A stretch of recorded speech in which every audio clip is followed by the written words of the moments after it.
I don't know where you're listening from. Maybe you're glancing at a child who isn't your own, quietly wiping a tear no one else notices, or hoping someone, anyone, will see you beyond your tired smiles. It doesn't matter what time it is, or what your story is. But I promise you, today's story will dig deep and touch your heart. The October wind swept through the streets of Manhattan like a cold whisper, carrying with it the scent of fallen leaves and the distant hum of traffic that never sleeps. In a world where skyscrapers pierce the clouds and fortunes are built on the backs of dreams, there lived a woman whose hands had learned the language of unconditional love. Her name was Evelyn Carter, and she carried within her chest a heart both broken and boundless. Evelyn walked slowly down Fifth Avenue that autumn afternoon, her worn leather purse clutched tightly against her side, her eyes reflecting the golden light that filtered through the towering buildings. At 52, she bore the quiet dignity of someone who had learned that life's greatest treasures were often invisible to those who possessed the most wealth. Her graying hair was pulled back in a simple bun, and her clothes, though clean and pressed, spoke of thrift stores and careful mending rather than designer boutiques. She paused before the imposing entrance of the Merritt Tower, a gleaming monument to success that stretched 40 stories into the New York sky. The doorman, dressed in gold-trimmed uniform, barely glanced at her as she stated her business. "I'm here about the nanny position," she said softly, her voice carrying the faint trace of a Queen's accent that no amount of careful speech could entirely erase. The elevator rose silently, carrying her toward an encounter that would change the trajectory of 2 lives forever. As the numbers climbed, 20, 30, 35, Evelyn closed her eyes and whispered a prayer she'd carried since losing her own daughter 7 years earlier. "Let me be enough," she murmured to the empty space between floors. "Let me be what this child needs." The penthouse door opened to reveal a world that existed in sharp contrast to everything Evelyn had ever known. The apartment sprawled across the entire top floor, its windows offering panoramic views of Central Park that stretched like a green oasis amid the concrete jungle. Crystal chandeliers cast rainbow patterns across marble floors so polished they reflected the clouds drifting overhead. The furniture was imported, expensive, cold, beautiful objects that had never known the warmth of a child's fingerprints or the comfortable wear that comes from being truly lived in. Richard Merritt stood with his back to her, silhouetted against the floor-to-ceiling windows, speaking rapidly into his phone about cryptocurrency investments and real estate acquisitions that involved sums of money Evelyn couldn't even imagine. His voice carried the authority of someone accustomed to being obeyed, his words peppered with terms like liquid assets and portfolio diversification that belonged to a world as foreign to Evelyn as a distant planet. "The Bitcoin market is fluctuating, but our position remains strong," he was saying, his tone clipped and businesslike. "Move another $2 million from the Treasury bonds into tech stocks and make sure the quarterly dividends are reinvested according to the plan we discussed." When he finally turned to face her, Evelyn saw a man in his late 30s who wore his success like an expensive suit, perfectly tailored but somehow uncomfortable on his frame. His dark hair was styled with the precision of someone who had a standing appointment with Manhattan's most exclusive salon, and his eyes, though sharp with intelligence, held a weariness that all his wealth couldn't seem to touch. "You're the new nanny," he said, though it wasn't really a question. His gaze swept over her with the same detached assessment he might give to a piece of furniture he was considering purchasing. "Your references are adequate, though I should warn you, this position has proven challenging." Before Evelyn could respond, a soft cry echoed from down the hallway, a sound so filled with loneliness that it seemed to pierce the apartment's expensive silence like a knife through silk. Richard's jaw tightened almost imperceptibly, and for just a moment his carefully constructed composure slipped, revealing something raw and vulnerable beneath. "That's Oliver," he said, his voice dropping almost to a whisper. "He's 12 months old, and he Richard paused, searching for words that wouldn't make him sound like a failure as a father. He's never smiled. Not once. Every nanny we've hired has left within weeks, claiming he's impossible to soothe. The pediatricians say there's nothing wrong with him physically, but he won't eat properly, barely sleeps, and cries for hours at a time. Evelyn felt her heart clench at the description, recognizing the signs of a child whose emotional needs were going unmet, despite being surrounded by every material comfort money could buy. She had seen it before, babies who thrived on connection, on the indefinable warmth that had nothing to do with thread count or organic baby food, and everything to do with being truly seen, truly held, truly loved. "May I see him?" she asked simply, and something in her voice, a quality Richard couldn't name but recognized instinctively, made him nod and lead her down the hallway. Oliver's nursery was a masterpiece of interior design, painted in soothing pastels and filled with toys that cost more than most people's monthly rent. The crib was crafted from imported Italian wood, surrounded by mobiles that played classical music and educational toys designed to stimulate infant development. Yet despite all this careful attention to his physical environment, the room felt hollow, lacking the indefinable warmth that transforms a space from merely expensive to truly nurturing. The baby lay on his back, his tiny fists clenched, his face red from crying. He was beautiful in the way all babies are, with downy dark hair and eyes that were already showing hints of his father's intelligence. But there was something in his expression, a resigned sadness that no 12-month-old should ever carry. Evelyn approached the crib slowly, her movements gentle and unhurried. She didn't reach for him immediately, instead allowing him to become accustomed to her presence. When she finally spoke, her voice was soft as velvet, carrying within it the accumulated wisdom of a woman who had loved and lost and loved again. "Hello, little one," she whispered, and something magical happened. Oliver's crying gradually subsided, replaced by a watchful quiet as he studied this new face with grave attention. "I'm Evelyn, and I've come to take care of you. You don't have to worry anymore. You're not alone." She began to hum then, a lullaby her own mother had sung to her decades earlier in a small apartment in Queens, where the walls were thin and the neighbors knew each other's names. The melody was simple, ancient, carrying within it generations of mothers soothing their children through the dark hours of the night. As the notes filled the expensive silence of the nursery, Oliver's rigid body began to relax, his breathing becoming deeper and more regular. Richard stood in the doorway, transfixed by the transformation taking place before his eyes. In all the months since his wife's death in childbirth, a tragedy that had left him struggling to connect with the son who reminded him so painfully of everything he had lost, he had never seen Oliver respond to another human being with such immediate trust. "How did you?" he began, but Evelyn held up a gentle hand, never taking her eyes from the baby.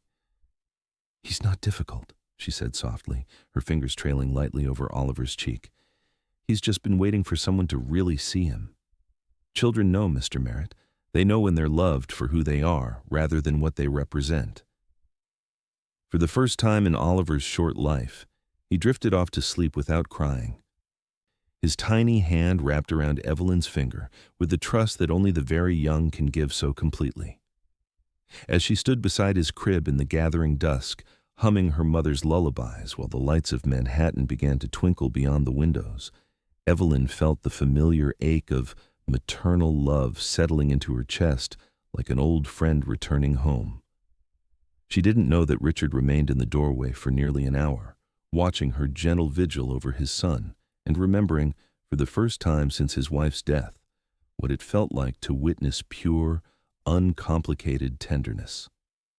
The sight stirred something in him that all his business success and accumulated wealth had never quite managed to touch, a hunger for connection that he had buried beneath spreadsheets and stock portfolios and the relentless pursuit of financial security. When Evelyn finally emerged from the nursery, moving with the quiet grace of someone who understood that a sleeping child was sacred territory, she found Richard waiting for her in the hallway. His expression had changed, becoming less guarded, more genuinely curious about this woman who had accomplished in minutes what teams of highly credentialed nannies had failed to achieve in months. "The position pays well," he said, though money seemed suddenly inadequate as a way to acknowledge what she had just done. "Your room is down the hall, fully furnished, private bathroom, cable television. The salary includes health insurance and 2 weeks paid vacation annually." Evelyn nodded, understanding that this was his way of showing appreciation, even if it felt strangely hollow after the profound intimacy of soothing a frightened child. "Thank you, Mr. Merritt. I'm grateful for the opportunity."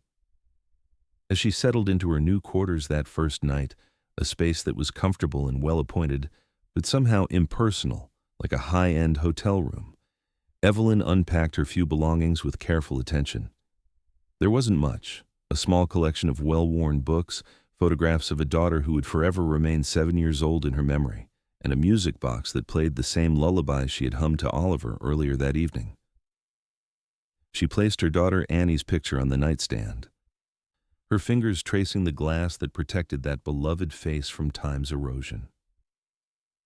"I found another baby who needs us," she whispered to the photograph, continuing a conversation that had been ongoing for 7 years. "Help me love him the way I loved you."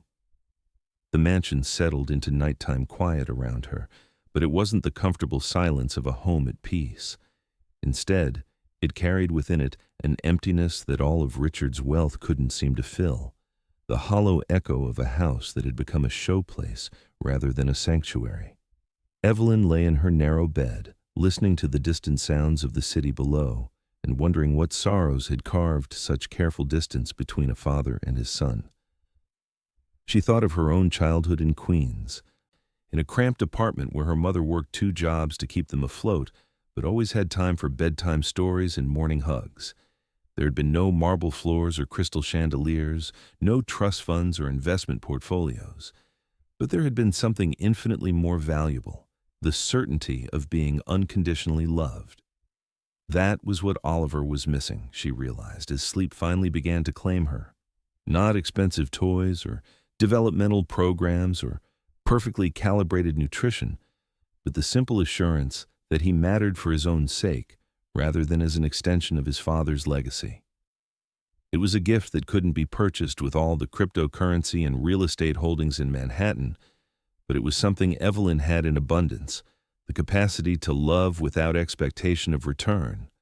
In the days that followed, Evelyn's presence began to transform the cold perfection of the Merritt penthouse in ways that were subtle but unmistakable. She moved through the rooms like a gentle breeze, bringing warmth to spaces that had functioned more like a museum than a home. The kitchen, previously used only by the housekeeper to prepare Richard's minimal meals, began to smell of the comfort foods Evelyn prepared for Oliver. Homemade purees that filled the apartment with the earthy sweetness of roasted vegetables and the warm promise of nurturing.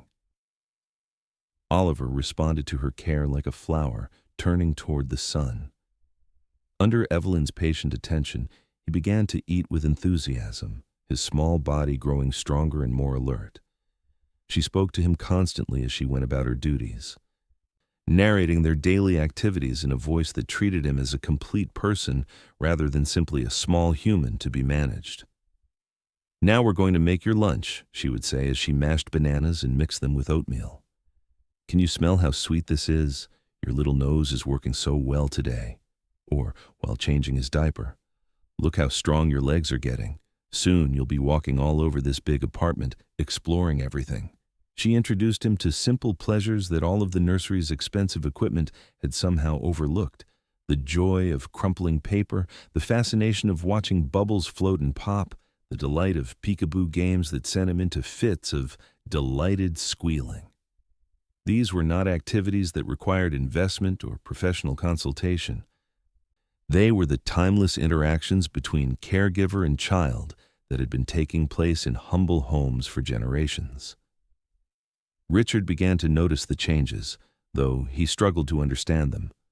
Returning from long days at his office, where he monitored his diversified portfolio and managed real estate acquisitions that added steadily to his already substantial net worth, he would find his son transformed. The constant crying had virtually disappeared, replaced by the kinds of infant sounds he had read about in parenting books but had never heard from Oliver. Gurgles of contentment, squeals of delight, the rhythmic babbling that indicated healthy development. "How is this possible?" he asked Evelyn one evening, finding her in the nursery where Oliver was playing happily with a simple wooden spoon and metal bowl, a combination that seemed to fascinate him far more than his collection of educational toys. "Children need to feel safe before they can be happy," Evelyn replied simply, not looking up from where she sat cross-legged on the floor, allowing Oliver to crawl around her like a tiny explorer. He wasn't crying because he was difficult. He was crying because he was afraid. "Afraid of what?" Richard asked, genuinely puzzled. "He has everything a child could need." Evelyn finally looked up at him, her eyes holding a gentleness that somehow managed to be honest without being cruel. "He was afraid no one would stay, Mr. Merritt. Afraid that caring for him was a burden rather than a joy. Babies feel everything we feel, even when we think we're hiding it." The words hit Richard with unexpected force, making him recognize for the first time how his own grief and uncertainty had colored every interaction with his son. He had approached fatherhood like a business problem to be solved rather than a relationship to be nurtured, focusing on providing the best of everything while somehow missing the most essential ingredient of all. As winter settled over Manhattan, bringing with it the crystalline beauty of snow-covered Central Park and the warm glow of holiday lights, the rhythm of daily life in the Merritt apartment began to revolve around Evelyn's quiet presence. She was awake before dawn to prepare Oliver's bottles, her movements through the dark kitchen illuminated only by the city lights filtering through the floor-to-ceiling windows. The coffee she made for Richard was strong and perfectly brewed, served in the expensive china that had previously been reserved for entertaining clients and business associates. She learned his preferences without being asked, how he liked his morning newspaper folded just so, the way he preferred his shirts pressed with extra starch, the particular brand of imported tea he drank when he was feeling overwhelmed by the pressures of managing his expanding business empire. These small attentions weren't part of her job description, but Evelyn had learned long ago that caring for a family meant seeing and responding to everyone's needs, not just the child's. Richard found himself looking forward to these morning encounters, brief though they were. Evelyn would hand him his coffee with a soft, "Good morning, Mr. Merritt," and somehow that simple greeting managed to infuse his day with a warmth that all his professional achievements had failed to provide. She was never intrusive, never presumptuous, but her presence in his home had begun to fill spaces he hadn't even realized were empty. The change in Oliver was nothing short of miraculous. The baby who had once cried for hours now spent his days in contented exploration, babbling happily as Evelyn carried him through the apartment, showing him the world beyond his nursery. She would hold him up to the windows so he could watch the clouds moving across the sky, or let him touch the different textures of fabrics and furniture, always narrating their discoveries in her gentle voice. "Look at all those people down there," she would say, as they watched the bustling street scene 40 floors below. "Everyone going somewhere important, everyone with their own story. Someday you'll walk among them, but for now, you get to watch from up here like a little prince in his tower." She began to take him to the building's private rooftop garden when the weather permitted, wrapping him warmly and letting him feel the wind on his face, the sun on his cheeks. These simple experiences, which cost nothing but required everything of her attention and care, seemed to awaken something vital in Oliver that all the expensive stimulation toys had failed to reach. But it was during the long winter evenings that Evelyn's true gift revealed itself most fully.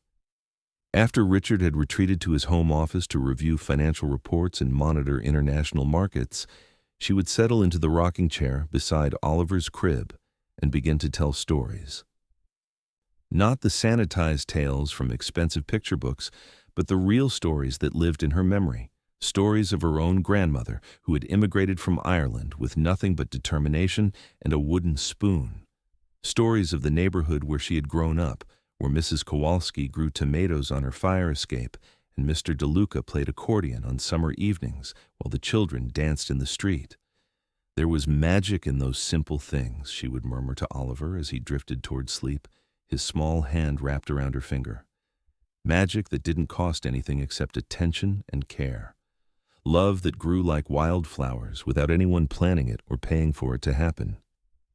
Oliver listened with the intensity that only very young children possess, his dark eyes fixed on Evelyn's face as if he were memorizing every word, every expression, every gentle intonation.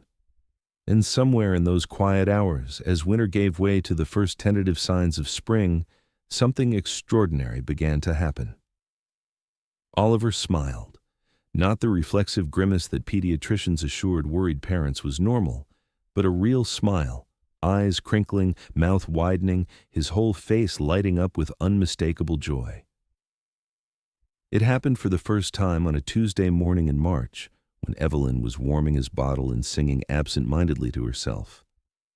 She turned around to find him watching her with such focused attention that she stopped mid-song, and in the sudden quiet, Oliver's face broke into a grin so radiant it seemed to illuminate the entire kitchen.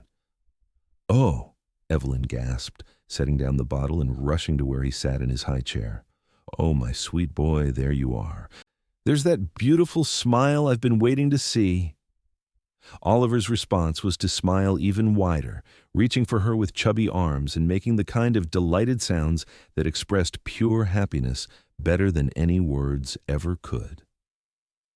Evelyn swept him up in a hug, spinning around the kitchen as tears of joy streamed down her cheeks.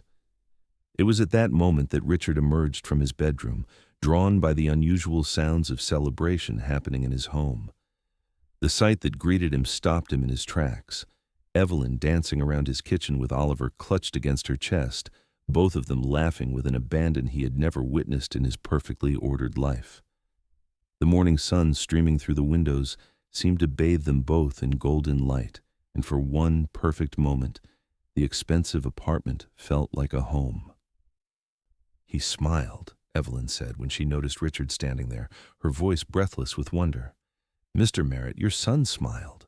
Richard felt something crack open in his chest, a dam of emotion he had been holding back since the day his wife died, and left him struggling to navigate the terrifying responsibility of single parenthood. Looking at Oliver's radiant face, seeing the way his son reached for Evelyn with complete trust and love, Richard understood that he was witnessing something precious beyond measure. "Show Daddy your smile," Evelyn whispered to Oliver, and as if he understood the importance of the moment, Oliver turned his bright gaze toward his father and smiled again, a gift freely given, full of the promise of all the joy that was still to come. For the first time since becoming a father, Richard felt the tight knot of anxiety in his chest begin to loosen. His son was not broken or difficult or impossible to please. Oliver was simply a child who had needed to feel genuinely loved before he could share his own love in return. And the woman who had unlocked that miracle was standing in his kitchen, holding his son like he was the most precious treasure in the world, which, Richard realized with sudden clarity, he was. That afternoon, while Oliver napped peacefully in his crib, something that had once been a daily battle but now happened with ease, Richard found himself lingering in the living room where Evelyn was quietly folding laundry. The domestic scene struck him as almost surreal. In all his adult life, he had never lived in a space where someone performed such basic, nurturing tasks with such obvious care. "Evelyn," he said, and she looked up from the tiny clothes she was organizing with the same attention she might give to priceless artifacts. "I want to thank you. What you've done for Oliver. I don't know how to properly express my gratitude." She smiled that gentle smile he had come to recognize as uniquely hers, warm but not presumptuous, accepting his thanks without making a show of false modesty. "Loving a child isn't work, Mr. Merritt. It's a privilege. Oliver is easy to love." "Is he?" Richard asked, sitting down across from her. "Because for months I felt like I was failing him every day. Every time he cried, every time he pushed away food or refused to sleep, I felt like I was somehow inadequate as a father. Evelyn's hand stilled on the small shirt she was folding, and when she looked up at him, Richard saw something in her eyes that he hadn't expected, understanding tinged with sadness. "May I tell you something, Mr. Merritt?" she asked quietly. "I had a daughter once. Her name was Annie, and she was the light of my world. She died when she was 7, leukemia, and for a long time afterward, I thought I would never have anything to offer another child. The love I had for her felt too big, too intense, too overwhelming for anyone else to ever benefit from."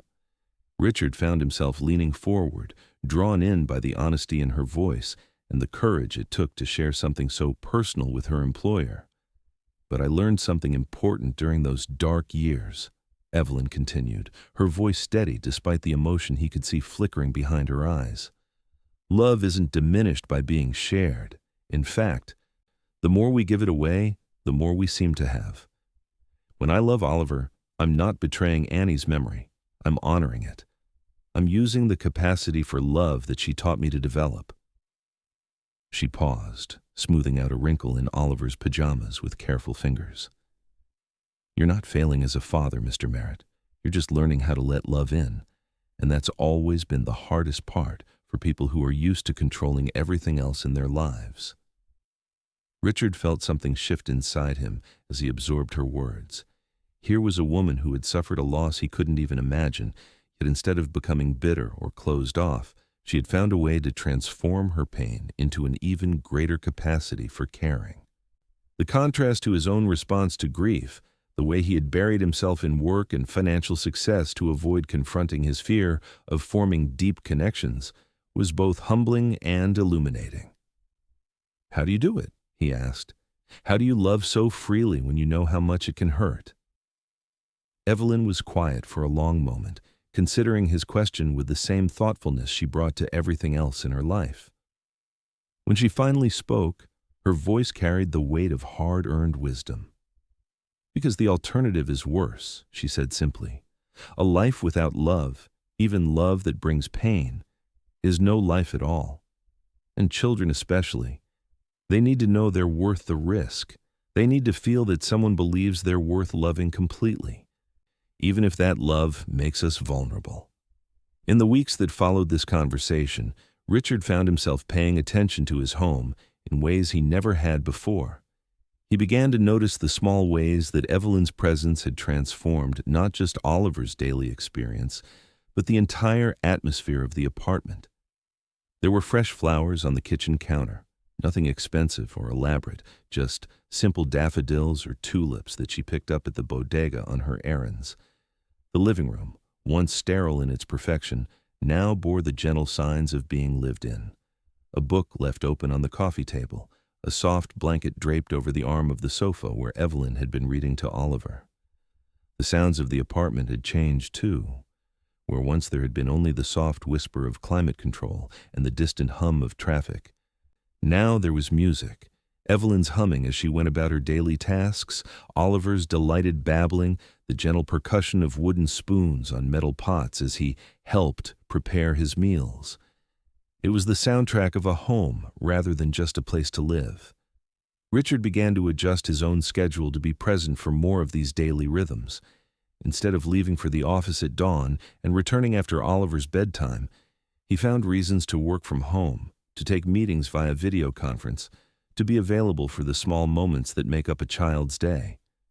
He told himself it was simply good business sense. After all, his various investments and real estate holdings were doing well enough to afford him some flexibility. But the truth was more complex than that. He was becoming addicted to the sight of Oliver's face lighting up when he entered a room, to the sound of his son's delighted laughter when Evelyn played peekaboo or sang silly songs. For a man who had spent years measuring success in terms of profit margins and market share, these intangible rewards were both foreign and irresistibly appealing.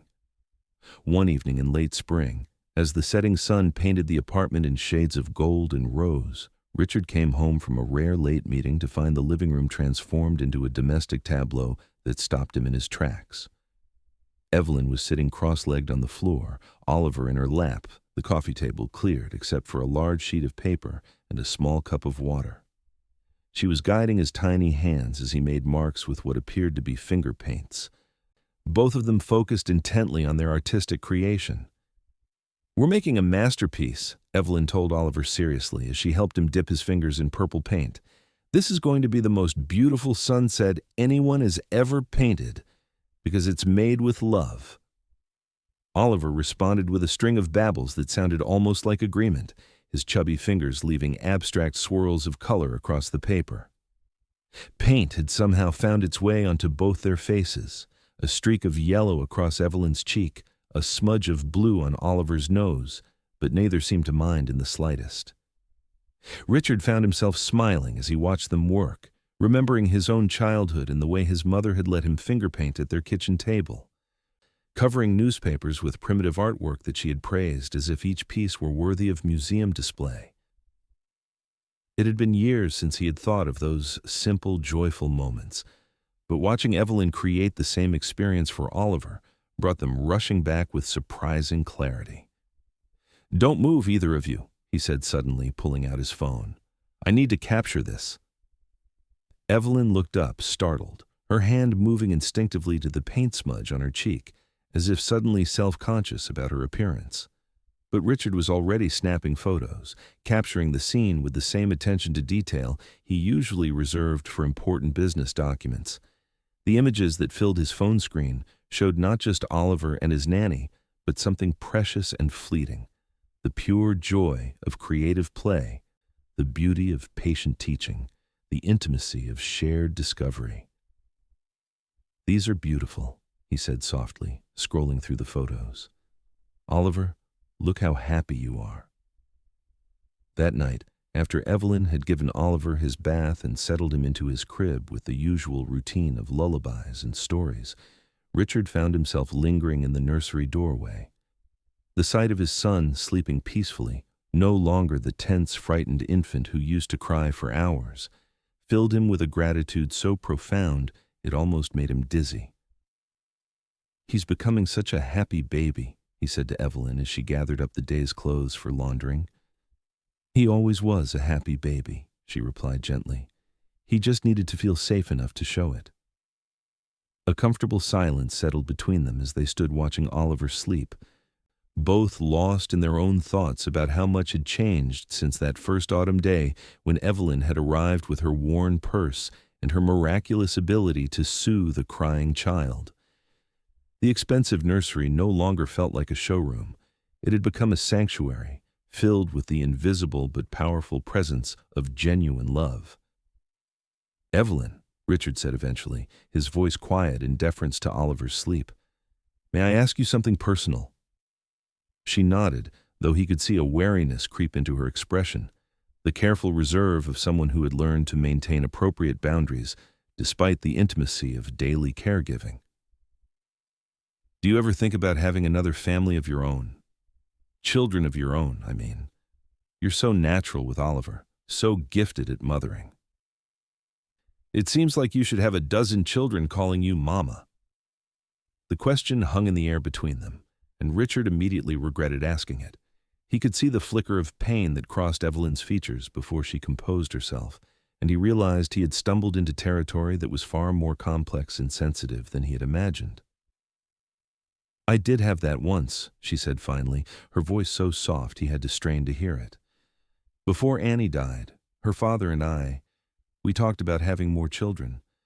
But after we lost her, our marriage fell apart. Grief affects people differently, and we couldn't find our way back to each other." She was quiet for a moment, her fingers unconsciously tracing the edge of Oliver's blanket, as if the soft fabric could anchor her against the memory of that painful time. "I'm 47 now, Mr. Merritt," she continued with a smile that didn't quite reach her eyes. "The chances of having my own family, in the traditional sense, have probably passed me by. But I've learned that family isn't always about blood relations or legal documents. Sometimes family is about showing up every day, about choosing to love someone regardless of whether that love is officially recognized or rewarded." Her words hit Richard with unexpected force, making him realize how narrow his own definition of family had always been. He thought about the way Oliver reached for Evelyn when he was tired or upset, the way his son's face lit up at the sound of her voice, the way she knew his moods and needs with the intuitive accuracy that only came from profound attention and care. "You are family, Evelyn," he heard himself saying, though he hadn't planned to speak the words aloud. "What you are to Oliver, what you've brought to this home, that's not just employment. That's not just caregiving. That's love.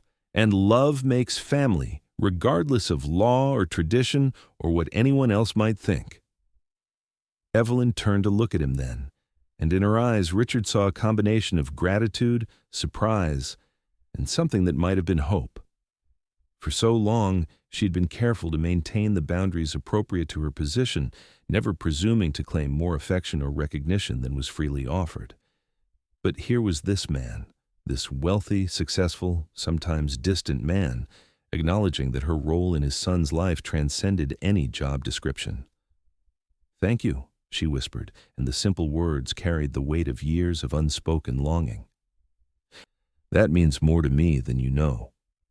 As spring stretched into summer, the rhythm of life in the Merritt apartment settled into a comfortable pattern that felt increasingly like the natural order of things. Oliver was becoming more mobile, crawling with determination across the expensive Persian rugs and pulling himself up to standing against furniture that had been carefully baby-proofed by Evelyn's watchful attention. His personality was emerging more clearly each day, curious, joyful, with a particular fascination for music that delighted Evelyn's musical soul. She had introduced him to a variety of instruments, toy drums and wooden flutes, but also pots and pans from the kitchen that created wonderful percussion symphonies when played with wooden spoons. Richard would sometimes come home to find them in the middle of an impromptu concert, Oliver banging enthusiastically while Evelyn provided melodic accompaniment on a small keyboard she had purchased with her own money. "He has natural rhythm," she told Richard proudly, as they watched Oliver demonstrate his drumming technique on an overturned mixing bowl. "Look how he keeps time with the music. That's not something you can teach. It's just part of who he is." Richard found himself memorizing these moments, storing them away like precious photographs in his mind. The business world that had once consumed all his attention now seemed less urgent, less all-encompassing than the daily miracle of watching his son discover the world under Evelyn's patient guidance. His portfolio continued to grow, his investments in emerging technology and Manhattan real estate yielding returns that exceeded even his optimistic projections. But the numbers that once would have excited him now felt abstract compared to the immediate reality of Oliver's laughter. It was during this season of contentment that the first shadow appeared, small and seemingly insignificant, like a single cloud drifting across an otherwise perfect sky.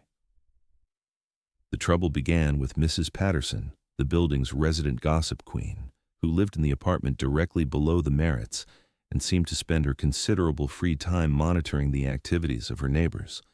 A widow in her 70s with too much time and too little genuine companionship, she had developed strong opinions about what was and wasn't appropriate behavior for the building's wealthy residents.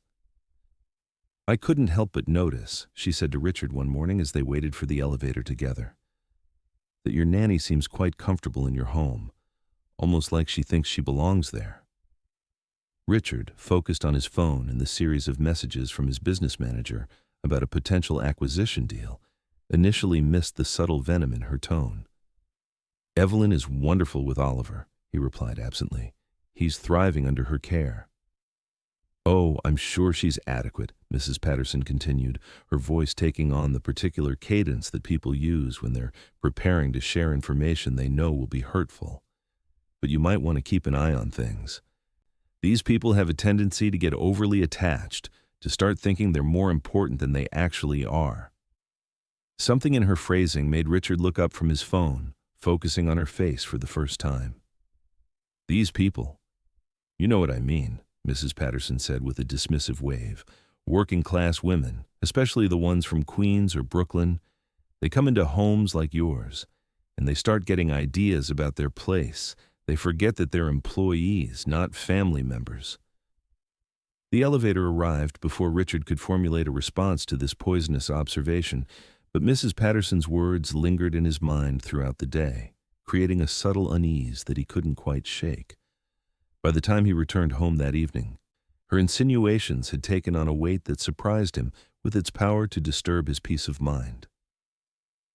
He found Evelyn and Oliver in the kitchen, engaged in what had become their nightly routine of preparing Oliver's dinner together. She had him strapped into his high chair, safely positioned where he could observe and help with the cooking process, while she prepared a simple meal of mashed sweet potatoes and steamed vegetables. The domestic scene was so familiar, so comfortable, that for a moment Richard forgot his earlier conversation entirely. But then he noticed small details that Mrs. Patterson's words had made suddenly significant.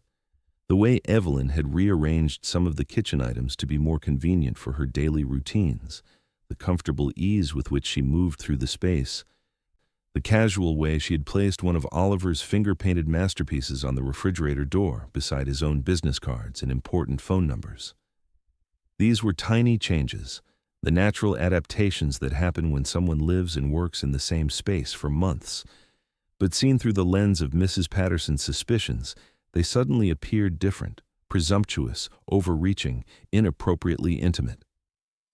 "Evelyn," Richard said, his voice carrying a stiffness that hadn't been there in weeks, "we need to discuss some boundaries." She looked up from the sweet potatoes she was mashing, immediately sensing the change in his tone. Oliver, sensitive to the subtle shift in atmosphere, stopped his cheerful babbling and looked between them with worried eyes. "Of course, Mr. Merritt," Evelyn replied carefully, setting down her spoon and giving him her full attention. "Is there something I've done wrong?" Richard felt trapped between the reasonable voice in his head that told him Mrs. Patterson was a lonely old woman whose opinions shouldn't matter, and the deeper fear that maybe he had allowed the lines between employer and employee to become too blurred. His life had been so much simpler when it was organized into clear categories: business associates, household staff, social acquaintances, each relationship carefully defined and appropriately distant. "It's not that you've done anything wrong, exactly," he said, struggling to find words that would reestablish professional boundaries without hurting her feelings. "But I think we both need to remember that this is an employment relationship. You're Oliver's nanny, not—" He trailed off, unable to finish the sentence because he wasn't entirely sure what he was trying to say. She wasn't. Not family, not important, not worthy of the trust and affection she had earned through months of devoted care. Evelyn's face, always so expressive and open, seemed to close off as she absorbed his meaning. The warmth in her eyes dimmed, replaced by the careful neutrality of someone who had learned to protect herself from disappointment by expecting it. "You're absolutely right, Mr. Merritt," she said quietly, her voice stripped of the easy intimacy that had developed between them over the months. "I apologize if I've overstepped appropriate boundaries. It won't happen again." She turned back to Oliver's dinner preparation, but now her movements were different, more mechanical, less joyful. The kitchen, which moments before had felt like the warm center of a happy home, suddenly seemed cold and professional, just an expensive room where an employee performed her assigned duties. Oliver, sensing the change in atmosphere with the acute sensitivity of young children, began to fuss and reach for Evelyn with worried urgency. She soothed him with her usual gentle efficiency, but Richard could see that something essential had been damaged in the space between them, some fragile trust that might not be easily repaired.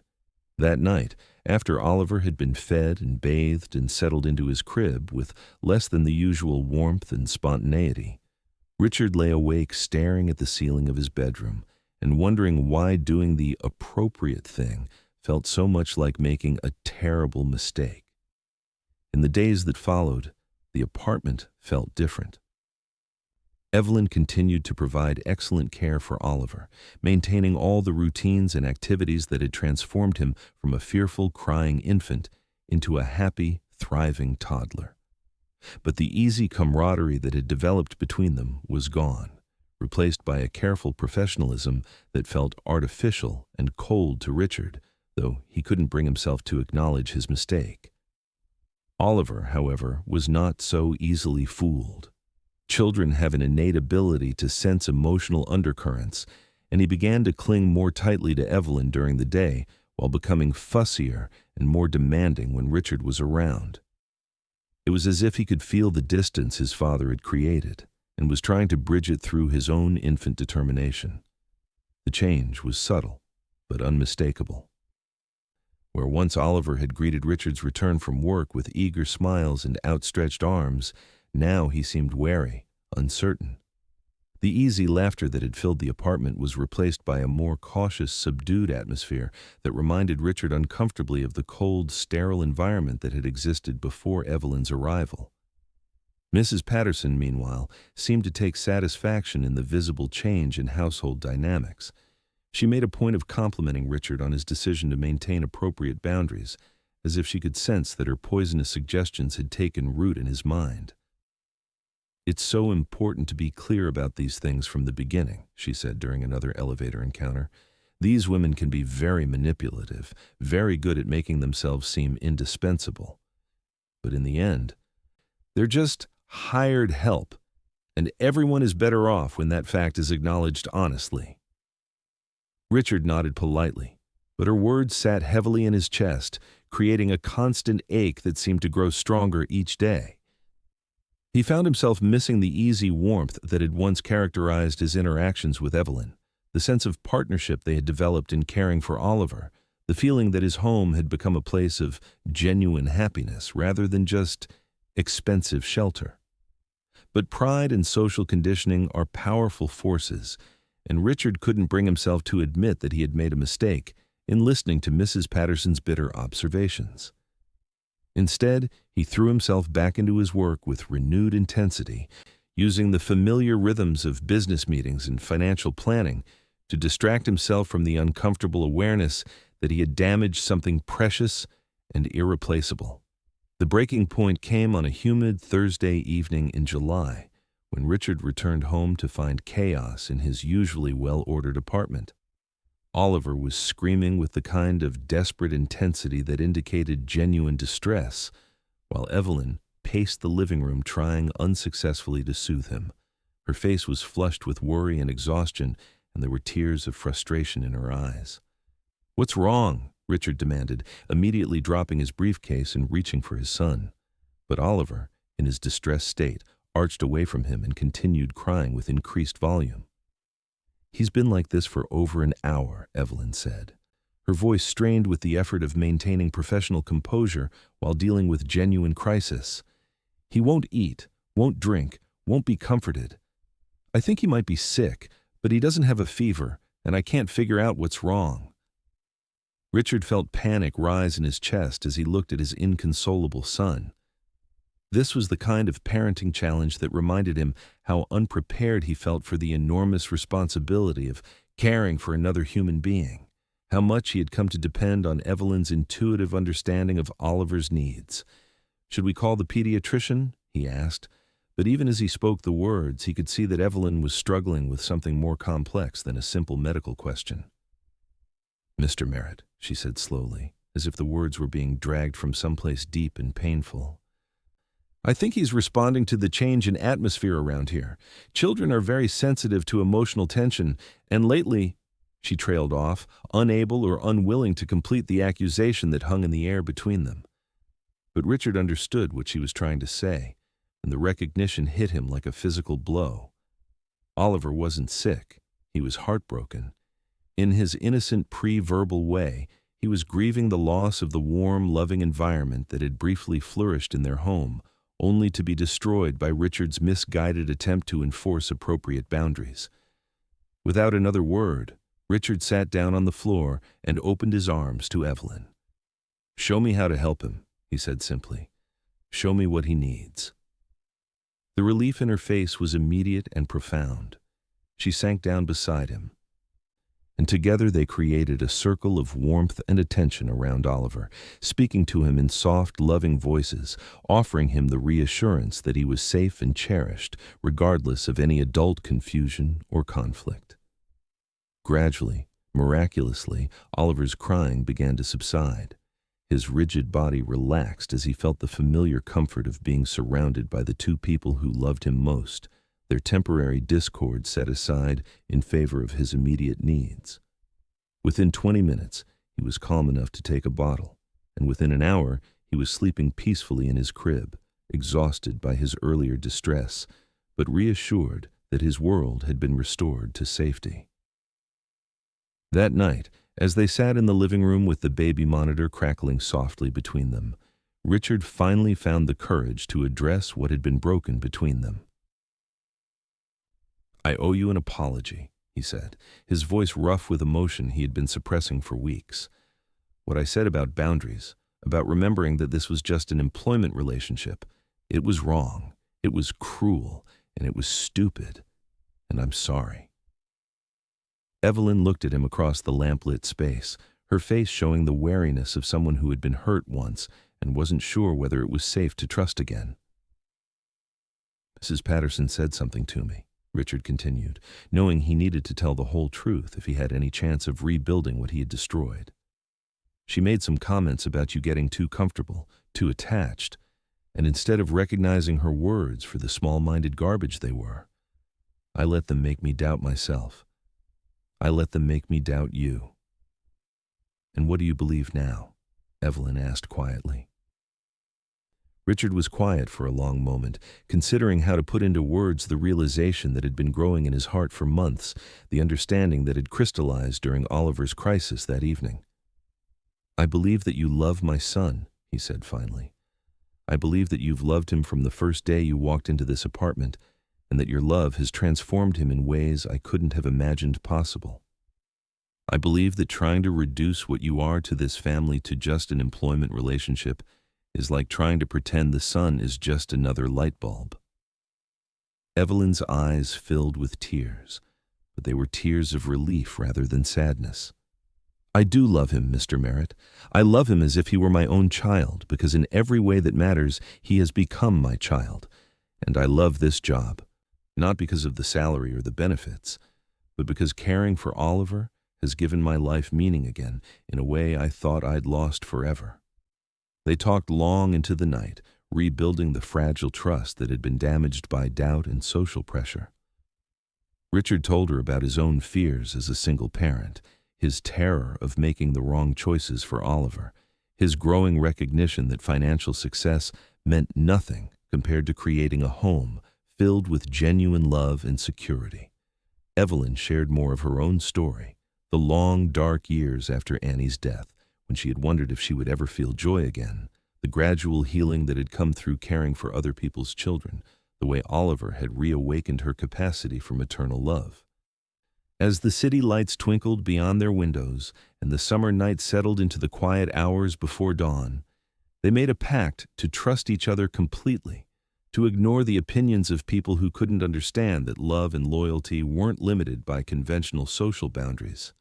But peace, once shattered, is not easily restored, and the forces that would ultimately tear their fragile family apart were already gathering strength in ways none of them could have predicted. The trouble, when it finally came, arrived in the form of Richard's sister-in-law, Margaret Ashworth, a woman whose considerable social ambition was matched only by her talent for creating chaos wherever she went. Margaret had been married to Richard's late wife's brother, and since Richard's wife's death, she had positioned herself as the family's authority on proper child-rearing, despite having no children of her own and limited experience with anyone under the age of 25. Margaret swept into the Merritt apartment on a crisp October afternoon, her arrival announced by the clicking of expensive heels across marble floors and the rustle of designer clothing that cost more than most people's monthly rent. She had arranged this visit with Richard's secretary, claiming family concern about Oliver's development, but her true motivation was more complex and considerably less altruistic. The truth was that Margaret had begun to hear rumors in her social circle, whispers about Richard's growing attachment to his son's nanny, speculation about whether the relationship between employer and employee had become inappropriately intimate. These rumors offended Margaret's sense of social propriety and threatened her own position as Richard's primary family advisor, a role she had cultivated carefully since his wife's death. "Richard, darling," she said, embracing him with the kind of calculated warmth that felt more like performance than genuine affection. "You look tired. This single parenting business is obviously taking its toll." She surveyed the apartment with sharp eyes, noting details that would ordinarily escape notice. The family photographs that now included casual snapshots of Oliver with Evelyn, the fresh flowers that appeared regularly on various tables, the subtle changes in decor that made the space feel more lived in and welcoming. "And where is little Oliver?" Margaret asked, though her tone suggested that locating the child was less important than cataloging the evidence of impropriety she had come specifically to find. "He's in the nursery with Evelyn," Richard replied, unaware that he was walking directly into the trap Margaret had prepared. "They're working on some kind of art project together. She's so creative with him, always coming up with activities that help him develop while having fun." Margaret's smile tightened almost imperceptibly. "How lovely. The nanny he's so attached to. I've heard quite a lot about her, actually." Something in her tone made Richard's attention sharpen, reminding him uncomfortably of his earlier encounter with Mrs. Patterson and the way malicious gossip could poison even the most innocent relationships. "What kind of things have you heard?" he asked carefully. "Oh, you know how people talk," Margaret said with a dismissive wave that somehow managed to suggest that the gossip was both beneath her attention and completely accurate. "Just comments about how involved she's become in your household. Some people are saying she's forgotten her place quite dramatically." Before Richard could respond to this accusation, Evelyn appeared in the doorway carrying Oliver, who had paint on his fingers and pure joy written across his face. The sight of them together, the elegant nanny and the happily messy toddler, should have been heartwarming, but under Margaret's scrutinizing gaze, it somehow felt charged with implications that Richard couldn't quite define. "Mrs. Ashworth," Evelyn said politely, having been briefed on the visitor's identity and importance. "It's nice to meet you. Oliver, can you say hello to your aunt?" Oliver, now 18 months old and beginning to experiment with language, waved shyly from the safety of Evelyn's arms. His obvious comfort with her, the way he leaned against her shoulder with complete trust, was visible evidence of the bond that had developed between them over the months. "Hello, Oliver," Margaret said, extending her arms in expectation that the child would come to her willingly. But Oliver, with the honest assessment that only young children possess, took one look at this imposing stranger and buried his face against Evelyn's neck, clearly preferring the comfort of familiar arms to the demands of social politeness. Margaret's expression tightened with displeasure at this rejection, though she tried to disguise it with a laugh that sounded more brittle than amused. "How interesting," she said. "He seems quite dependent on his nanny, doesn't he? Some might say unhealthily so." "He's just shy with new people," Evelyn explained gently, rubbing Oliver's back to soothe his discomfort. "It takes him a little while to warm up to visitors." "I'm sure it does," Margaret replied, though her tone suggested she found this explanation inadequate. "Richard, perhaps we could speak privately? There are some family matters I'd like to discuss with you." And so, Richard found himself in his study, listening to Margaret's carefully constructed critique of his household management, while Oliver's delighted laughter echoed from the living room where Evelyn had resumed their interrupted art session. "You have to understand, Richard," Margaret was saying, her voice taking on the persuasive cadence of someone who believed her own authority was unquestionable, "that people are starting to talk. A single man, a working-class nanny who's clearly become far too attached to the child. It looks inappropriate, regardless of the reality of the situation." "What exactly are you suggesting?" Richard asked, though he was beginning to suspect he knew where this conversation was heading. "I'm suggesting that it might be time to make a change," Margaret replied smoothly. "Oliver is old enough now for a more structured educational approach. Instead of a nanny, perhaps a governess or even a proper preschool program would be more suitable. Someone with credentials, someone who understands appropriate boundaries." Richard felt a chill settle in his chest as he recognized the familiar pattern of well-meaning interference that had already caused so much damage to his relationship with Evelyn. But Margaret's arguments came wrapped in the language of Oliver's best interests, making them harder to dismiss outright. "Evelyn has been wonderful with Oliver," he said, testing the strength of his own convictions against Margaret's assault. "He's thriving under her care." "I'm sure she's adequate for basic childcare," Margaret conceded with damning faintness. "But is adequate really what you want for Oliver's future? He's a merit, Richard. He deserves the very best educational foundation money can buy, not just the comfortable attachment to a substitute mother figure." The phrase, substitute mother figure, hung in the air between them like an accusation. Margaret had identified the exact nature of what troubled her about Evelyn's role in Oliver's life, not that she was inadequate or unqualified, but that she had become too important, too emotionally central to the child's development. "Think about what Oliver needs long-term," Margaret continued, pressing her advantage. "Do you want him to grow up confused about family roles? Do you want him to become so attached to hired help that he can't form appropriate relationships with his actual family members?" As if summoned by the discussion of his well-being, Oliver's voice suddenly rose from the living room, not in distress, but in the kind of delighted squealing that indicated some particularly entertaining activity was taking place. The sound should have been reassuring, proof that he was happy and well cared for, but under the influence of Margaret's suggestions, it seemed to take on a different quality. "Listen to that," Margaret said, tilting her head toward the sound. "That's not normal attachment, Richard. That's dependency. And dependency of that intensity isn't healthy for a child, especially not dependency on someone who could leave at any time."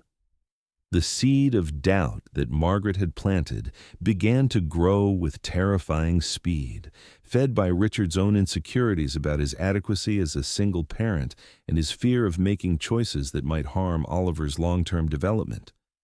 The business success that had given him confidence in other areas of his life felt inadequate when faced with questions about child psychology and appropriate boundaries. Over the following days, Margaret's words echoed in Richard's mind with increasing persistence.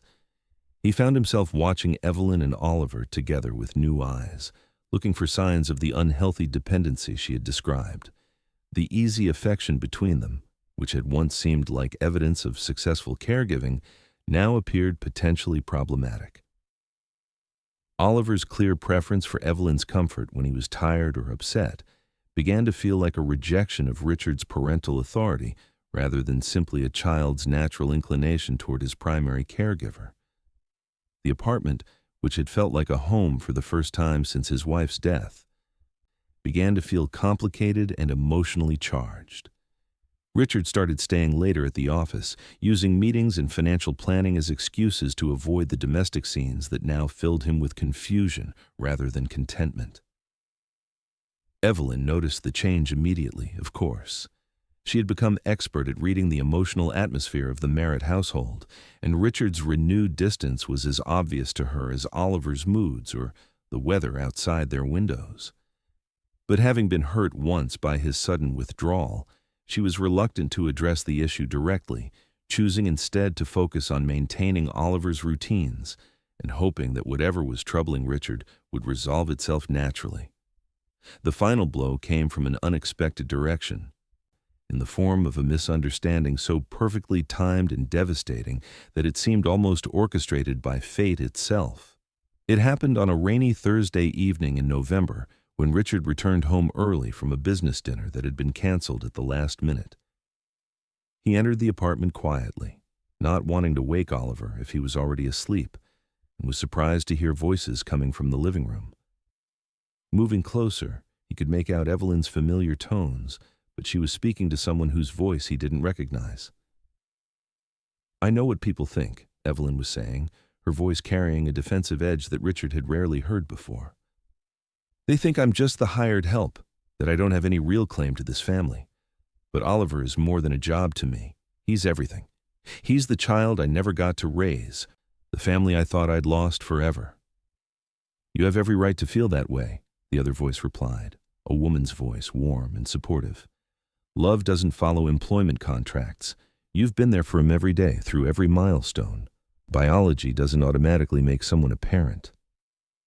Richard froze in the doorway, recognizing the dangerous implications of what he was overhearing.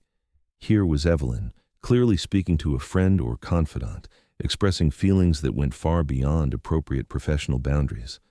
The words that Margaret had used, substitute mother figure, suddenly seemed prescient rather than judgmental.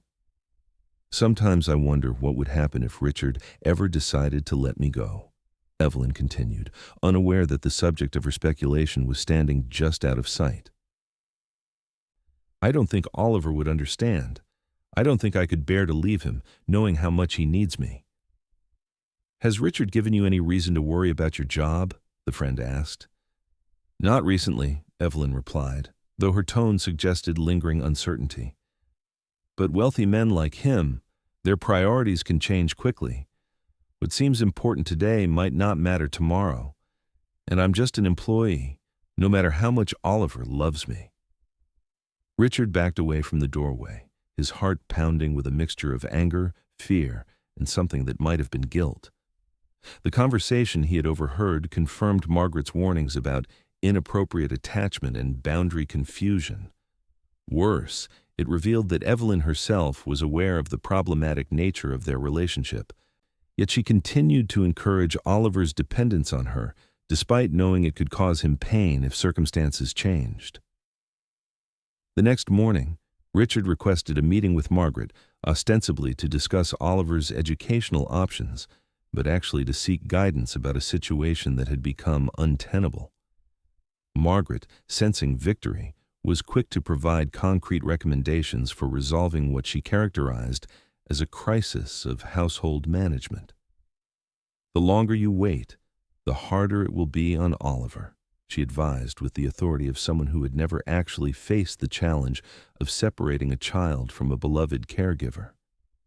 "Children are resilient, but only if changes are made decisively and with confidence. Prolonged uncertainty is far more damaging than swift action."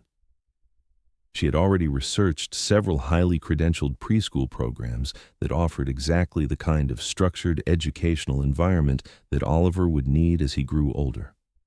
The transition could be made gradually, she suggested, with Evelyn's role reduced over time until it became unnecessary. "Think of it as an investment in Oliver's future," Margaret concluded, using language that she knew would resonate with Richard's business mindset. "Short-term disruption for long-term benefit. You've built a fortune by making difficult but necessary decisions. This is no different." The plan, as Margaret outlined it, seemed both logical and humane. Oliver would begin attending preschool 3 mornings a week, reducing his dependence on Evelyn while providing him with peer interaction and structured learning opportunities. Evelyn's hours would be gradually reduced, giving everyone time to adjust to the new arrangement.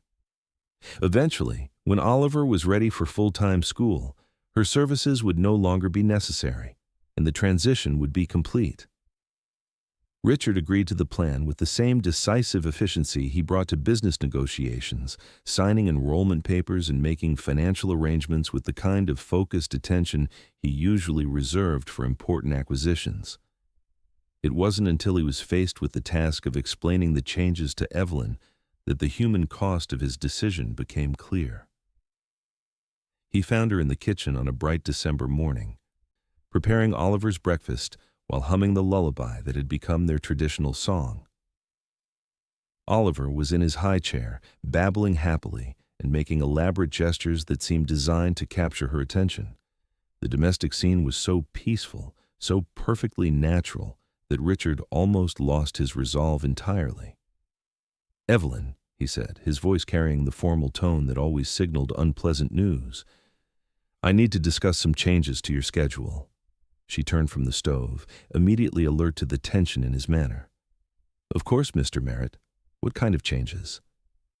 "Oliver's going to start attending preschool," Richard announced, delivering the news with the same directness he used for business presentations. 3 days a week initially, with the possibility of expanding to full-time as he adjusts to the program. "This means your hours will be reduced accordingly." The wooden spoon Evelyn had been holding clattered to the floor, but she didn't seem to notice. Her face went pale as she processed the implications of what Richard was telling her. "I see," she said quietly, though her voice was steady despite the shock. "May I ask why you've decided to make this change now? Oliver is happy with our current routine, and he's still quite young for formal schooling." Richard had prepared for this question, but under Evelyn's direct gaze, his carefully constructed explanations felt inadequate and cruel. How could he tell her that her love for Oliver had become a liability? How could he explain that her devotion, which had once seemed like a blessing, now felt like a threat to appropriate family boundaries? "I think it's time for Oliver to have more structured learning opportunities," he said, falling back on Margaret's language about educational benefits. "The preschool comes highly recommended, and they have openings available immediately." Evelyn nodded slowly, her face revealing nothing of the devastation she was feeling. "And after the adjustment period, what happens when Oliver is ready for full-time school?" The question hung in the air between them, and Richard's hesitation provided the answer Evelyn had been dreading. She was being phased out, gradually but irreversibly, her role in Oliver's life reduced until it became non-existent. "We'll address that when the time comes," Richard said, unable to meet her eyes. "For now, let's focus on making this transition as smooth as possible for Oliver." That evening, after Oliver had been bathed and settled into his crib with less than his usual enthusiasm for bedtime stories, Evelyn sat alone in her room and faced the reality of her situation. The family she had thought she was building, the home she had believed herself to be part of, was being systematically dismantled by forces beyond her control. She thought about the conversation Richard must have overheard, wondering if her moment of vulnerability with her friend had somehow convinced him that she was overstepping boundaries or making inappropriate claims. The words she had spoken in a moment of fear and honesty were now being used as evidence against her, proof that she had become too attached, too invested in a relationship that was never meant to be permanent. The injustice of it burned in her chest like acid. She had given Oliver everything, her time, her energy, her complete emotional investment, and had asked for nothing in return except the right to continue caring for him.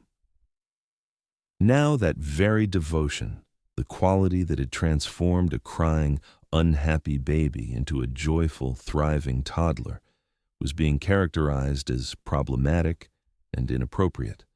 But what hurt most was the recognition that Oliver would suffer from this decision, regardless of how carefully it was managed or how excellent the preschool program might be. He would not understand why his daily routine was being disrupted, why the person who had been his primary source of comfort and security was suddenly less available. He would experience the change as abandonment, even though that was exactly what Richard was trying to avoid. The transition, when it began, was every bit as difficult as Evelyn had feared. Oliver, who had never been separated from her for more than a few hours, reacted to preschool with the kind of distressed crying that broke her heart and tested Richard's resolve. Each morning became a battle of tears and clinging, with Oliver reaching desperately for Evelyn as Richard carried him to the car. "He'll adjust," Margaret assured Richard during one of their regular consultations about Oliver's progress. "Children always do, once they realize the change is permanent. The worst thing you could do now is show weakness or doubt. Consistency is key." But consistency felt like cruelty when Richard watched his son's face crumple with betrayal each morning, when Oliver's happy chatter was replaced by withdrawn silence. When the child who had once greeted each day with enthusiasm began to seem fearful and uncertain about what new losses might be inflicted upon him. Evelyn, meanwhile, struggled with the enforced reduction in her role. The quiet apartment felt tomb-like during the hours when Oliver was at preschool, and she found herself wandering through rooms that held so many memories, but no longer served any real purpose. She cleaned already spotless surfaces, organized perfectly ordered closets, and tried to pretend that her heart wasn't breaking a little more each day.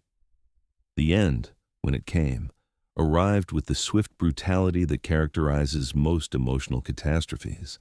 It was precipitated by an incident so minor, so completely accidental, that in other circumstances it would have been forgotten within hours.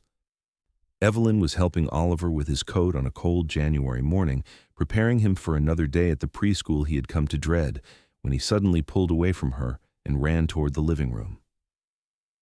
In his determination to escape the morning routine, he knocked into a side table, sending one of Richard's expensive crystal sculptures tumbling to the marble floor, where it shattered into 1,000 glittering pieces.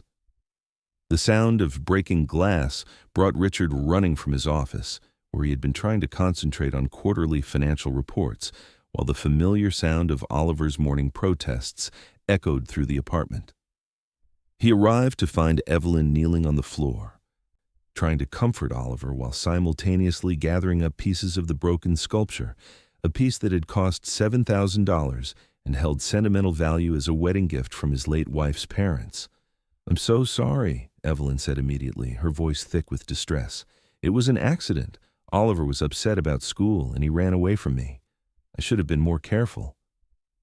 Richard stared at the ruins of the sculpture, seeing not just broken glass but evidence of everything that had gone wrong with his household management. Here was the chaos that resulted from unclear boundaries, the kind of expensive accident that happened when employees forgot their proper place, and children were allowed to become too comfortable in environments that required careful behavior. "This is exactly what I was worried about," he said, though his words seemed directed more at himself than at Evelyn. "Oliver is becoming unmanageable, undisciplined. He doesn't understand appropriate behavior anymore." The accusation was profoundly unfair. Oliver was acting like any normal 2-year-old who was struggling with unwanted changes to his routine. But Richard was looking for justification for a decision his heart was telling him was wrong. The broken sculpture provided concrete evidence of negligence that was easier to address than the abstract questions of attachment and boundaries that had been troubling him for weeks. "Mr. Merritt," Evelyn began, trying to find words that might diffuse the situation. "I know you're upset about the sculpture, and I take full responsibility for what happened. But Oliver is acting this way because he's confused and unhappy about all the changes. If we could just—" "No," Richard interrupted, his voice cutting through her explanation with final authority. "This isn't working, Evelyn. The situation has become untenable. I think it would be best for everyone if you found other employment." The words hit Evelyn like physical blows, stealing her breath and making her stagger slightly as she absorbed their meaning. She had known this moment was coming, had felt it approaching like a storm on the horizon, but the reality was still devastating in its swiftness and finality. "You're firing me?" she asked, though the question was really a plea for him to reconsider, to remember everything she had brought to his family, everything she had meant to Oliver's development and happiness. "I'm terminating your employment. Yes," Richard said, his businessman's language creating distance from the human cost of his decision. "I'll provide excellent references, of course, and your final paycheck will include 2 weeks' severance pay." Oliver, sensing the terrible significance of what was happening, even though he couldn't understand the words, began to cry with renewed intensity. He reached for Evelyn, seeking the comfort that had always been freely given, but Richard stepped between them, his body language making it clear that their relationship was over. "I think it would be best if you packed your things today," he continued, his voice growing more distant with each word. "The transition will be easier for Oliver if it's handled quickly and definitively." Evelyn looked at him for a long moment, searching his face for any sign of the warmth and understanding that had once existed between them. But Richard had retreated behind the cold professionalism that had characterized their relationship, before love had complicated everything, and she realized that the man who had once acknowledged her as family was gone, replaced by an employer who saw her as nothing more than a problem to be solved. "I understand," she said quietly, her dignity intact despite the devastation she was feeling. "I'll gather my belongings." She moved toward Oliver then, needing to say goodbye to the child who had become her heart, but Richard's posture made it clear that even this small comfort would be denied her. "I think it's better if you don't prolong this," he said, though his own voice was beginning to show strain. "Oliver will adjust more quickly if the separation is clean." And so, Evelyn left the Merritt apartment with nothing but her small suitcase and a heart full of grief, walking past the doorman who had greeted her every day for over a year, riding the elevator down from the penthouse that had briefly felt like home, stepping out onto the busy Manhattan street where she was suddenly just another anonymous figure in the crowd. Behind her, 40 floors up, Oliver's cries echoed through the expensive silence of the apartment, growing hoarse with desperation as he called for the woman who had been his anchor, his comfort, his first experience of unconditional love. And in his office, Richard sat with his head in his hands, wondering why doing the right thing felt so much like destroying everything that mattered. The weeks that followed Evelyn's departure passed in a haze of misery for everyone involved.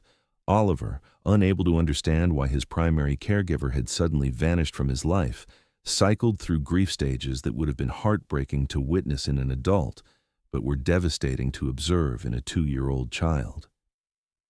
He searched for Evelyn constantly, checking her room multiple times each day, standing by the front door as if waiting for her to return from some extended errand. Richard hired a series of temporary caregivers, each one professionally qualified and personally recommended, but none able to provide the emotional connection that Oliver desperately needed. The child who had once been happy and outgoing became withdrawn and clingy, refusing to engage with new people and crying inconsolably when Richard tried to leave for work. Margaret, observing the chaos from her position as family advisor, pronounced the adjustment period normal and temporary. "Children are more resilient than we give them credit for," she insisted during one of her regular check-in visits. "Oliver will form new attachments once he realizes the old ones aren't coming back." But resilience, Richard discovered, looked remarkably like suffering when observed in someone you loved. Oliver's appetite disappeared, his sleep became fitful and interrupted by nightmares, and his language development, which had been progressing so well under Evelyn's encouraging attention, seemed to stagnate as he retreated into silent misery.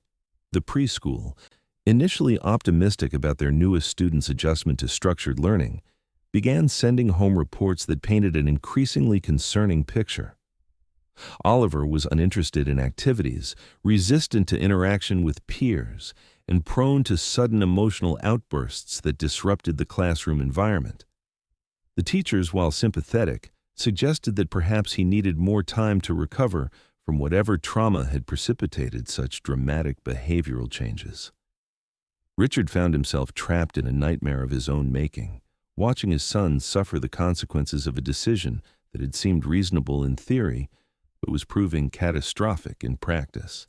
He threw himself into work with desperate intensity, using 18-hour days and complex financial maneuvers to distract himself from the guilt that threatened to overwhelm him whenever he was alone with his thoughts.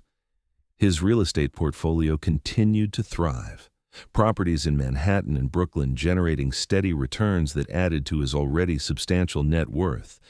But the numbers on his investment statements provided no comfort when he came home each evening to find Oliver listless and unresponsive, cared for by whatever temporary nanny the agency had provided that week. Sleep became elusive, replaced by nights spent staring at the ceiling while Oliver's muffled crying echoed from the nursery. Richard would lie in his expensive bed, surrounded by the material symbols of his success, and wonder how he had managed to destroy the only thing that had genuinely mattered to him since his wife's death. The breaking point came on a cold February evening, when Richard returned home to find Oliver's latest temporary caregiver, a stern woman with impeccable credentials and no apparent interest in the emotional needs of her charges, standing in the hallway with her coat already on. "I'm sorry, Mr. Merritt," she announced without preamble, "but I don't think this situation is working out. Oliver is simply too difficult to manage. He won't eat, won't sleep, won't respond to any attempts at engagement. I've been doing this for 15 years, and I've never encountered such resistance from a child his age." Richard felt panic rise in his throat as he realized he was about to lose another caregiver, the fourth one in 6 weeks. "What exactly has happened?" he asked, though he suspected he already knew the answer. "He spent the entire day asking for someone named Evelyn," the woman replied with obvious disapproval. "I explained repeatedly, that Evelyn wasn't coming back, but he seemed unable to accept that information. When I tried to redirect his attention to appropriate activities, he became completely unmanageable. She gathered her purse and moved toward the door with the brisk efficiency of someone who had already mentally moved on to her next employment opportunity. You might want to consider professional counseling for him. This level of attachment to a former caregiver isn't normal or healthy. After she left, Richard found Oliver curled up in his crib, clutching a small stuffed elephant that Evelyn had given him months earlier. The child's face was streaked with tears, but he had exhausted himself into silence, lying motionless with the defeated posture of someone much older than his 2 years. "Oliver," Richard said softly, reaching through the crib rails to stroke his son's hair. "Are you okay, buddy?" Oliver turned toward his father's voice, but his eyes held a flatness that Richard had never seen before, the look of someone who had learned not to hope for comfort because disappointment was too painful to bear repeatedly. "Evie," Oliver whispered, the nickname he had created for the woman who had been his world. "Evie come back?" The simple question, asked with such heartbreaking hope, shattered the last of Richard's resolve. In that moment, he understood with crystal clarity that he had made a terrible mistake, not just a poor business decision or a minor error in judgment, but a profound moral failure that was destroying his son's capacity for trust and joy. "I don't know, Oliver," he admitted, his voice breaking as he faced the magnitude of what he had done. "I don't know if Evie can come back." That night, Richard called Margaret and informed her that her services as family advisor were no longer required. The conversation was brief and acrimonious, with Margaret expressing shock that he would abandon such a sensible plan just when it was beginning to show results. "Oliver will adjust," she insisted, her voice tight with frustration. "You're being manipulated by temporary difficulties. Children test boundaries. It's what they do. If you give in now, you'll only make things worse." But Richard had finally learned to distinguish between the voice of social propriety and the voice of love, and he knew which one deserved his loyalty. "Oliver isn't testing boundaries, Margaret. He's grieving, and I'm the one who caused that grief." The next morning, Richard began the process of trying to undo the damage he had inflicted. He started by attempting to locate Evelyn, a task that proved more challenging than he had anticipated. The employment agency she had worked through had no forwarding address, and her small apartment in Queens stood empty, with neighbors reporting that she had moved out shortly after leaving the Merritt household. Days stretched into weeks as Richard pursued every lead, contacted every possible connection, and hired a private investigator to expand the search beyond the limits of his own resources. The urgency of his quest was driven not just by guilt, but by the increasingly obvious deterioration in Oliver's emotional and physical health. The child was losing weight, his once bright eyes dulled by chronic sadness, his developmental progress reversing as he retreated from a world that had proven unreliable and hurtful.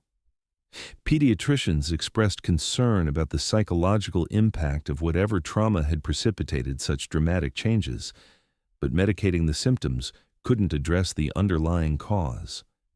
Finally, in early March, the investigator called with news. Evelyn had been located working at a community center in the Bronx, providing childcare for low-income families while living in a small studio apartment nearby. The investigator had confirmed her identity but hadn't approached her, following Richard's instructions to simply locate her and report back. Richard sat with this information for 2 days, struggling to find the courage to face the woman he had treated so badly, trying to formulate words that might somehow express the depth of his regret and the desperateness of his need for forgiveness. How did you apologize for destroying someone's life out of cowardice and social pressure? How did you ask for help from someone you had betrayed so completely? Finally, on a rainy Thursday afternoon that reminded him painfully of the day Evelyn had first arrived at his apartment, Richard made the journey to the Bronx. The community center was housed in a converted warehouse, its exterior offering no hint of the warmth and activity within. Children's artwork covered the walls, and the sound of laughter echoed through corridors that felt more genuinely nurturing than his expensive penthouse ever had. He found Evelyn in a brightly painted room filled with toddlers, sitting cross-legged on the floor while a group of small children listened with rapt attention to a story about a brave little mouse. Her voice carried the same gentle cadence he remembered, the same gift for making simple words sound like magic. But she looked different, thinner, older, with lines around her eyes that spoke of sleepless nights and private grief. She became aware of his presence gradually, her storytelling faltering as she recognized the figure standing in the doorway. The children, sensing that their teacher's attention had been diverted, turned to see what had captured her focus. Their small faces curious and unguarded. "Excuse me for just a moment," Evelyn told them with characteristic grace, her voice steady despite the shock that Richard could see flickering behind her eyes. "Miss Jenny will finish the story for us."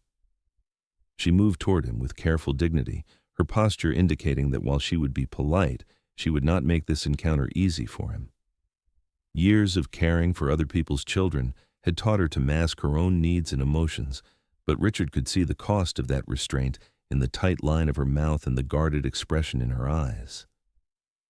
"Mr. Merritt," she said quietly, when they had moved to the relative privacy of the center's small office, "I'm surprised to see you here.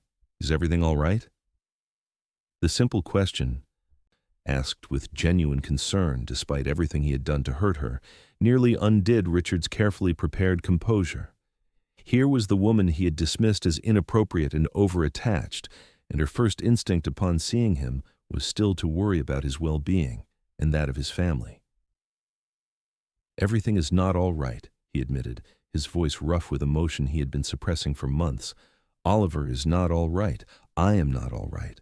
And it's all because I made the worst mistake of my life when I let you go." Evelyn's composure cracked slightly at the mention of Oliver's name, revealing the depth of her own ongoing pain. "How is he?" she asked, though Richard could see that she was bracing herself for an answer that would only increase her suffering.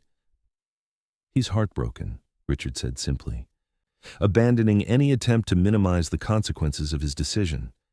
"He asks for you every day. He won't eat, won't sleep properly, won't engage with anyone. The pediatricians are concerned about failure to thrive, and His voice broke as the magnitude of his failure overwhelmed him. "I don't know how to help him. I don't know how to undo what I've done." Tears were flowing freely down Richard's face now, the expensive suit and confident posture that had once defined him replaced by the raw vulnerability of a man who had lost everything that mattered while trying to protect it. "Evelyn," he continued, his voice barely above a whisper, "I know I have no right to ask anything of you. I know I hurt you in ways that can't be easily forgiven, but Oliver needs you. He's dying without you, and I don't know how to save him."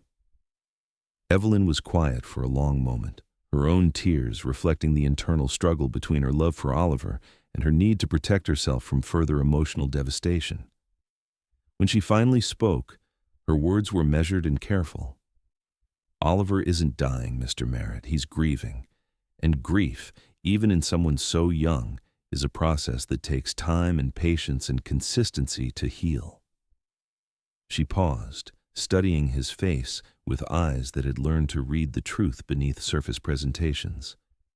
"The question is whether you're prepared to provide that consistency, or whether you'll change your mind again when the next person tells you that loving a child requires different boundaries."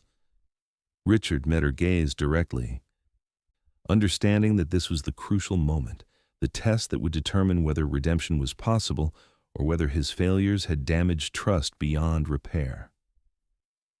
"I will never make that mistake again," he said with quiet intensity. "I will never let outside opinion interfere with what's best for Oliver. I will never again prioritize social appropriateness over love." He paused, gathering courage for the most important words he had ever spoken. "And if you'll come back, if you'll help me heal what I've broken, I will make sure that you are never again treated as anything less than family." The promise hung between them like a bridge across the chasm that Richard's fears and society's judgments had created. Evelyn studied his face, looking for signs of the wavering and doubt that had characterized their previous interactions. But what she saw instead was a man who had been fundamentally changed by the consequences of his own choices. "I'll come back," she said finally, the words so soft that Richard almost didn't hear them. "Not for you, Mr. Merritt, but for Oliver, because he doesn't deserve to suffer for the mistakes adults make when they're afraid of love." The reunion, when it happened later that evening, was everything Richard had hoped for, and more devastating than he had prepared himself to witness. Oliver, who had been listlessly pushing food around his dinner plate under the supervision of yet another temporary caregiver, looked up at the sound of the apartment door opening and froze, as if afraid to believe what his senses were telling him. "Evie," he whispered, the name barely audible but filled with desperate hope. "Evie come back?" "Yes." "Sweetheart," Evelyn said, kneeling down to his level and opening her arms. "Evie came back. Evie is here." Oliver launched himself toward her with such force that he nearly knocked her over, his small arms wrapping around her neck with desperate intensity, as if he would never let her go again. The sound of his sobs, relief mixed with residual fear that this reunion might be temporary, filled the apartment with the raw emotion that had been suppressed for too long. Evelyn held him close, her own tears flowing freely as she absorbed the physical reality of his presence, the way he had grown in the months of their separation, the thinness that spoke of his suffering during her absence. She murmured reassurances in his ear, promises that she would stay, that she would never leave him again, that he was safe and loved and perfect exactly as he was. Richard watched from across the room, his heart breaking and healing simultaneously, as he witnessed the depth of connection between his son and the woman he had been foolish enough to dismiss. This was love in its purest form, not dependent on biology or legal documents or social recognition, but based on the simple truth that some people choose to care for each other completely and without reservation. In the days and weeks that followed, Oliver's recovery was nothing short of miraculous. His appetite returned, his sleep became peaceful and uninterrupted, and his language development resumed with enthusiasm as he chattered constantly to Evelyn about everything he had experienced during her absence. The withdrawn, fearful child who had been disappearing before Richard's eyes was replaced by the joyful, curious boy who approached each day with anticipation rather than anxiety. But the healing process was not without its challenges. Oliver had developed a kind of hypervigilance around Evelyn's presence, becoming anxious whenever she left his sight and needing constant reassurance that she would return as promised. He asked repeatedly why she had gone away, and Evelyn's patient explanations about how sometimes adults make mistakes helped him understand that her absence hadn't been his fault. Richard, meanwhile, struggled with his own process of rebuilding trust and redefining his understanding of what constituted appropriate family relationships. He had to learn to set aside years of conditioning about social hierarchies and proper boundaries, replacing them with a more authentic understanding of how love actually worked in real families. The transformation wasn't instantaneous, but it was profound. Richard began to invite Evelyn's opinions on decisions beyond Oliver's immediate care, questions about his education, his social development, even family financial planning as it related to provisions for Oliver's future.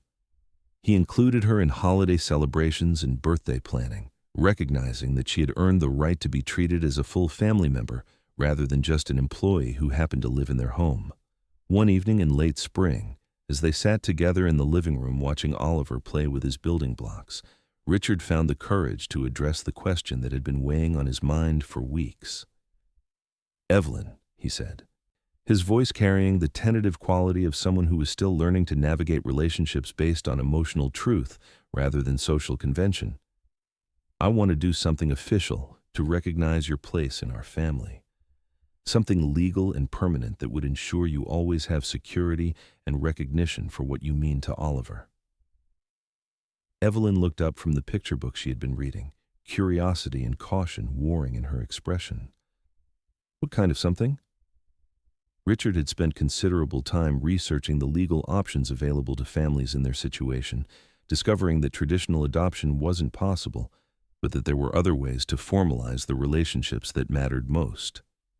I want to set up a trust fund in your name, he said, with provisions that ensure you'll be financially secure, regardless of what happens to me or my business interests. I want to designate you as Oliver's legal guardian in case anything happens to me. And I want to establish a foundation in your honor that supports other caregivers who provide the kind of love and dedication you've shown our family. The proposals were practical expressions of values that Richard had been too afraid to acknowledge before. The recognition that Evelyn's contribution to their family was invaluable, that her security mattered as much as his own, and that her example of loving caregiving deserved to be supported and celebrated rather than hidden or diminished. But Evelyn's response surprised him with its thoughtful complexity.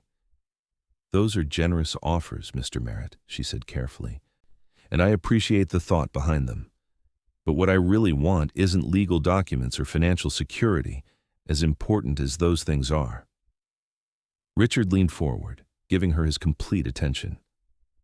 "What I want," Evelyn continued, her voice gaining strength as she articulated desires she'd carried silently for months, "is for you to call me by my name instead of the nanny when you introduce me to people. I want Oliver to grow up knowing that love isn't limited by biology or social status, and I want to know that if circumstances change again, if you remarry, if financial pressures arise, if social opinions shift, you'll remember that family bonds aren't convenient arrangements to be modified when they become complicated." Her words carried the weight of hard-earned wisdom and the authority of someone who had learned to value authenticity over security, relationship over transaction. "I want those things too," Richard replied, recognizing that she was offering him something far more valuable than he had offered her, the chance to create a family based on choice and commitment rather than obligation and convention. And so, they moved forward together, creating the kind of unconventional but deeply loving family that exists outside traditional categories but fulfills the most important functions of home and belonging. Richard learned to introduce Evelyn as Oliver's co-parent and his own partner in the most important work of their lives, raising a child who would grow up secure in the knowledge that he was loved completely and without condition. Oliver, meanwhile, thrived in an environment where the adults in his life prioritized his emotional needs over social expectations, where love was expressed freely and received gratefully, where the word family meant anyone who showed up consistently with open hearts and committed care. The years passed with the gentle rhythm of ordinary happiness, birthday parties and bedtime stories, scraped knees and homework help, the 1,000 tiny moments that create childhood memories and adult character. Oliver grew from a toddler into a confident, compassionate child who understood that families could take many forms, but that the essential ingredients were always the same: patience, presence, and the daily choice to love each other through both joy and difficulty. On Oliver's 10th birthday, as Richard and Evelyn stood side by side watching him blow out candles surrounded by friends who accepted without question that he had two parents who loved him completely, Richard reflected on the journey that had brought them to this moment of pure contentment. The financial success that had once defined his worth seemed insignificant compared to the wealth of relationship that filled their home. His investment portfolio continued to grow, property values in Manhattan reaching historic highs, his diversified holdings generating returns that secured Oliver's educational future. But the numbers felt like abstractions compared to the concrete reality of watching his son grow up surrounded by unwavering love and support. Evelyn, now in her 50s but still possessed of the gentle energy that had first captivated Oliver as an infant, had never regretted her decision to return to the Merritt family. The community center work remained important to her. She volunteered there regularly, using her experience to mentor other women who cared for children while struggling to have their own contributions recognized and valued. But her primary identity was rooted in the daily joy of mothering Oliver and partnering with Richard in the ongoing creation of their chosen family. The foundation that Richard had established in Evelyn's name, the Evelyn Carter Foundation for Family Support Services, had grown into a significant force for recognizing and supporting the invisible work that women like Evelyn performed in households across the city. It provided financial assistance, legal advocacy, and professional development opportunities for nannies, housekeepers, and caregivers whose emotional investment in the families they served often exceeded their official job descriptions. But perhaps the most profound change was in Richard himself, who had learned to measure success not in market returns or portfolio diversity, but in the daily evidence of Oliver's happiness and security. The man who had once managed relationships like business transactions had discovered the radical joy of loving without calculating return on investment, of committing to people because of who they were rather than what they could provide. On a warm Sunday morning in June, as the three of them walked through Central Park, the same park that Oliver could see from his bedroom window 40 floors above, Richard found himself struck by the perfect ordinariness of their situation. Here was a family that looked like nothing the magazines would recognize, comprised of people who had found each other through circumstances that defied traditional expectations, bound together by love that had nothing to do with law or biology or social convention. Oliver ran ahead on the path, his energy boundless despite his 10 years, calling back to them about a particularly interesting dog he had spotted. Evelyn quickened her pace to keep up with him, her laughter mixing with his as they engaged in the kind of playful conversation that had characterized their relationship from the very beginning. "Evelyn," Richard said, falling into step beside her as they followed Oliver toward the playground, "do you ever regret how complicated our family is? Do you ever wish we had found each other under more conventional circumstances?" She considered the question with the same thoughtfulness she brought to all important matters, watching Oliver climb enthusiastically toward the top of a jungle gym that would have terrified her when he was younger. "I think about it sometimes," she admitted, "but then I remember that conventional circumstances might not have taught us to value what we have. Easy love doesn't always create deep appreciation." Richard nodded, understanding what she meant. The struggles they had endured, his initial resistance, the painful separation, the slow work of rebuilding trust, had ultimately created a family bond that was stronger for having been tested and chosen rather than simply assumed.